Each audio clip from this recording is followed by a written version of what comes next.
इमाम हुसैन अपने अहले बैत और जानिसार साथियों के साथ करबला के मैदान में पहुंचते हैं। घोड़े रुक जाते हैं, खेमे नस्ब होते हैं। इमाम हुसैन जमीन का नाम पूछते हैं। जब सुनते हैं करबला तो फरमाते हैं, यही वो सरजमीन है जो कर्ब और बला का मकाम है। यही वो जगह है जहां मेरा खून बहेगा। यजीद का लश्कर बढ़ता जा रहा है। चंद सौ से हजारों फौजी इकट्ठे हो चुके हैं। दुश्मन के खेमे फैलते जा रहे हैं, जबकि हुसैन के खेमों में कुरान, नमाज, सब्र और दुआ का चिराग जल रहा है।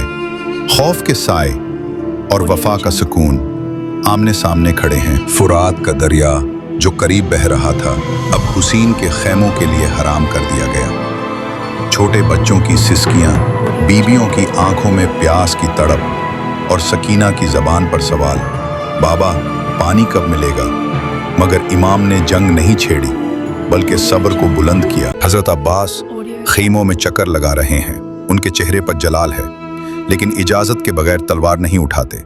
इमाम हर लम्हा अपने साथियों को हक और सब्र का दर्स दे रहे हैं। हर दिल बेचैन है, मगर हर दिल वफादार है। 9 मुहर्रम का दुश्मन जंग का ऐलान करता है, लेकिन इमाम दौल एसाम एक रात की मोहलत मांगते हैं।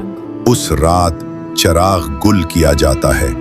इमाम दौल एसाम फरमाते हैं, जो जाना चाहे चला जाए, कल मौत यकीनी है। लेकिन कोई ना गया, कोई भी खेमा खाली ना हुआ। हर सहाबी, हर गुलाम, हर फर्द ने कहा, हम हुसैन के साथ जिएंगे और हुसैन के साथ मरेंगे। ये रात सब्र, इश्क और वफा का आखिरी इम्तिहान थी। ये 10 दिन दीन की बका की कीमत थे। ये दिन जहां भूख, प्यास, जुल्म और धोखा सब कुछ बर्दाश्त किया गया, मगर हक का परचम न झुकने दिया गया। मगर असल मंजर अभी बाकी है।